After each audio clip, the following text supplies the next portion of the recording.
ಅಂತರಂಗದ ರಾವಣನು ಹೊರಗಿನ ಶತ್ರುಗಿಂತಲೂ ದೊಡ್ಡವನು. ಅವನನ್ನು ಜಯಿಸಿದಾಗ ಮಾತ್ರ ನಿಜವಾದ ವಿಜಯ. ಧರ್ಮದ ಮಾರ್ಗದಲ್ಲಿ ನಡೆಯುವವನು ಎಷ್ಟೇ ಸಂಕಷ್ಟ ಬಂದರೂ ಕೊನೆಗೆ ಗೆಲುವು ಅವನದೇ ಆಗಿರುತ್ತದೆ. ಜೀವನದಲ್ಲಿ ಶಸ್ತ್ರಾಸ್ತ್ರ ಬೇಕಾಗೋದಿಲ್ಲ, ಸತ್ಯವೇ ದೊಡ್ಡ ಅಸ್ತ್ರವಾಗುತ್ತದೆ.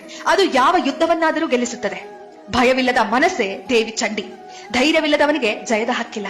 ವಿಜಯದಶಮಿ ಕಲಿಸುವುದು 10 ತಲೆಗಳ ರಾವಣ ಕೂಡ ಒಂದು ಹೃದಯದ ರಾಮನ ಮುಂದೆ ತಲೆಬಾಗಲೇಬೇಕು ಎಂಬುದು. ಕತ್ತಲೆಯೇ ಶಾಶ್ವತವೆಂದು ಭಾವಿಸಿದಾಗಲೇ ಬೆಳಕು ಹುಟ್ಟುತ್ತದೆ. ಸೋಲಿನ ಗಾಢ ಕ್ಷಣದಲ್ಲಿ ಜಯದ ಕಿರಣ ಹೊಳೆಯುತ್ತದೆ. ನಮ್ಮ ಜೀವನದ ಪ್ರತಿಯೊಂದು ಹೋರಾಟವು ಒಮ್ಮೆ ವಿಜಯದ ಹಬ್ಬವನ್ನೇ ತರುತ್ತದೆ. ವಿಜಯ ಅಂದರೆ ಕೇವಲ ಶತ್ರುವನ್ನ ಸೋಲಿಸೋದಲ್ಲ, ನಮ್ಮ ಒಳಗಿನ ದುರ್ಬಲತೆಯನ್ನು ಗೆಲ್ಲುವುದೇ ನಿಜವಾದ ಜಯ. ಕಷ್ಟ ಎಷ್ಟೇ ದೊಡ್ಡದಾಗಿದ್ದರೂ ಧೈರ್ಯ ಮತ್ತು ನಂಬಿಕೆ ಇದ್ದರೆ ವಿಜಯ ನಮ್ಮದೇ.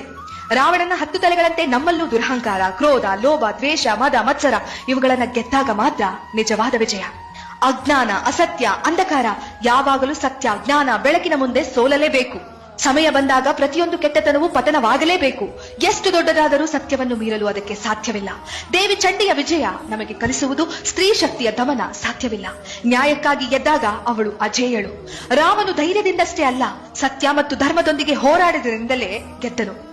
ರಾವಣ ಬುದ್ಧಿವಂತ, ಶಕ್ತಿಶಾಲಿ, ಜ್ಞಾನಿ. ಆದರೆ ಅವನ ಅಹಂಕಾರವೇ ಅವನ ನಾಶಕ್ಕೆ ಕಾರಣವಾಯಿತು.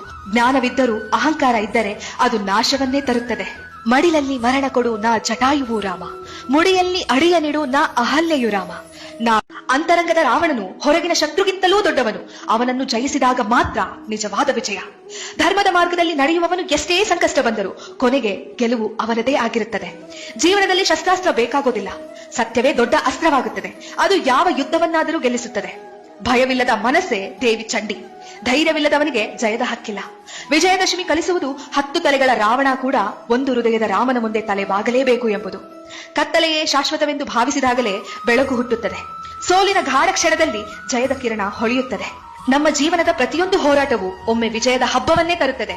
ವಿಜಯ ಅಂದರೆ ಕೇವಲ ಶತ್ರುವನ್ನ ಸೋಲಿಸೋದಲ್ಲ, ನಮ್ಮ ಒಳಗಿನ ದುರ್ಬಲತೆಯನ್ನು ಗೆಲ್ಲುವುದೇ ನಿಜವಾದ ಜಯ. ಕಷ್ಟ ಎಷ್ಟೇ ದೊಡ್ಡದಾಗಿದ್ದರೂ ಧೈರ್ಯ ಮತ್ತು ನಂಬಿಕೆ ಇದ್ದರೆ ವಿಜಯ ನಮ್ಮದೇ.